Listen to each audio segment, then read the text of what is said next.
যদি কারো মোবাইলে এই অনলাইন ক্যাসিনোর কোনো অ্যাপস পাওয়া যায় সেটাই তাকে শাস্তি দেওয়ার জন্য যথেষ্ট। 2 বছরের কারাদণ্ড এবং 1 কোটি টাকা আর্থিক জরিমানা অথবা উভয় দণ্ডে দণ্ডিত হবে। যারা খেলবেন এই অনলাইন ক্যাসিনোতে, যারা মনে করবেন যে এটা লটারির মতো টাকা উৎপাদনের একটা ভালো জায়গা, টাকা পাওয়ার জায়গা, তারা যেন দুবার ধর্মের কথা যদি বলি, দেশের আইনের কথা যদি বলি, কোথাও যেটাকে অ্যালাউ করে না সেই কাজটা করে আমরা এরকম দণ্ডে দণ্ডিত হতে যাব না। আমরা মানে শয়তানের ধোঁকা বলেন বা খারাপ কাজে আমরা উদ্বুদ্ধ হব না, ভালো কাজে থাকবো। এই জন্য আমার অনুরোধ, আপনার সন্তান সহ আত্মীয় স্বজন যাতে অনলাইন জুয়ায় সম্পৃক্ত না হয় সেই ব্যাপারে নিজেরা সতর্ক থাকবেন, সচেতন থাকবেন, পাশাপাশি আত্মীয় স্বজন এবং সন্তানদেরকে সতর্ক করবেন। মোবাইলে এই জুয়ার অ্যাপস রাখাও অপরাধ। যদি কারো মোবাইলে, আমাদের পুলিশ আজকে রাত থেকে অভিযান পরিচালনা করবে, যদি কারো মোবাইলে এই অনলাইন ক্যাসিনোর কোনো অ্যাপস পাওয়া যায় সেটাই তাকে শাস্তি দেওয়ার জন্য যথেষ্ট। পুলিশ তাকে অ্যারেস্ট করবে, কোর্টে সোপর্দ করবে এবং তারপরে তার যে পানিশমেন্ট, এই যে বললাম 2 বছরের কারাদণ্ড এবং 1 কোটি টাকা আর্থিক জরিমানা অথবা উভয় দণ্ডে দণ্ডিত হবে। এই জন্য সবার মাধ্যমে আমি মেহেরপুর জেলার যারা অধিবাসী আছেন জানাতে চাই, আপনারা সচেতন হয়ে যান। যদি কারো অ্যাপসে থাকে, অনলাইন ক্যাসিনো খেলার জন্য যে অ্যাপস থাকে সেগুলো যদি থাকে ডিলিট করে দেন।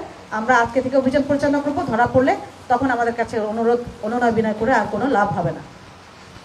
তো এই ব্যাপারে আপনাদের মাধ্যমে আমরা প্রচারণাটা চাই। যারা এখানে আসছে তারা আগে বলবেন, সাংবাদিক ভাই যারা আছেন, বন্ধু যারা আছেন, তারা এটাকে ফলো করে প্রচার করবেন যাতে সবাই জেনে সচেতন হতে পারে এবং এই মেহেরপুর এই কলঙ্ক থেকে মুক্ত হতে পারে। মেহেরপুরের যারা সন্তানরা আছে, নেক্সট জেনারেশন আছে, তারা যেন এ থেকে বেরিয়ে আসতে পারে। বাংলাদেশের প্রথম ইমিউনিটি বুস্টার সমৃদ্ধ ফ্যান্টাস্টিক হ্যাপি এনার্জি বিস্কিট। আপনার সন্তান যখন বের হয় আপনি খেয়াল করেন সে মোটরসাইকেল চালাবে, এত দামি মোটরসাইকেল দিচ্ছে না, হেলমেট সে করছে কিনা, হেলমেট করে না। এখন কিছু কিছু পড়ে, তো কিছু কিছু কেন পড়বে? 100% তো পড়ার কথা। আবার দেখেন এই লোকগুলো যেমন আমরা দেশের বাইরে যাই, এক্সাম্পল বানায় না, দৃষ্টান্ত বানায় না, আমরা তো ইচ্ছে করলেই পারি। এটা তো খুব কঠিন কাজ না।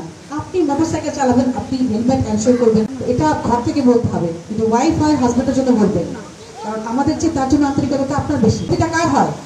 একদম নিকটতম যারা, তাদের বেশি ক্ষতি হয়। তো আমাদেরও খারাপ লাগে যে সড়কটা মারা গেল। বিশেষ করে মেয়ের বাবা থানায় এসে অভিযোগ দেয় যে আমার মেয়েকে নিয়ে পালিয়ে, যেহেতু তার বাবা অভিযোগ দিয়েছে।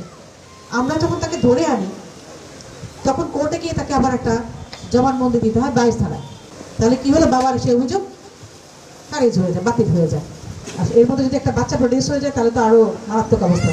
ওর দায় কে নেবে, কি করবে? ছেলেদের কিছু হলে এটা নিয়ে কেউ বদা করে না, ছেলে মানুষ কি হবে, একটা করে 4টা বলবে, এগুলো সুন্নত হবে। তার মধ্যে এই বুদ্ধিদীপ্ত আচরণ আছে কিনা, সে একটা এজেন্ট আছে, যারা গডফাদার আছে, তাদের বলি, তাদের লালসার বা প্রতারণা তার শিকার হচ্ছে। লেখাপড়া করতে পারে নাই, তারপরে এদের লালসার শিকার হয়ে বকাটে কারা হচ্ছে, যাদের ওই যে ব্রোকেন ফ্যামিলি, বাবা মা। আমাদেরও ব্যর্থতা আছে, আমরা তাদেরকে সঠিকভাবে গাইড করতে পারছি না।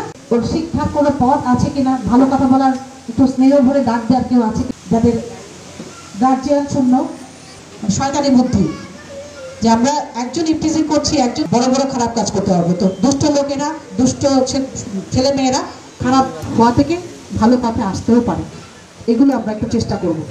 থানায় অ্যাপ্রুভ করবে, সে থানার ব্যবস্থা নেবে। তো এটা যারা জানেন না, আমাদের মিডিয়ার মাধ্যমে আমরা প্রচার করেছি, আরও প্রচার করবো। আমরা 3টা থানায় শুরু করবো। আমরা অলরেডি চালু হয়েছে অনলাইন জিডি করার সিস্টেমটা, কিন্তু আমি আরেকটু অফিসিয়ালি 3টা থানাতে ভিজিট করে, আপনার থানায় ভিজিট করে পুলিশের সেবা মেইনলি পাওয়া যায় ওই থানাতে।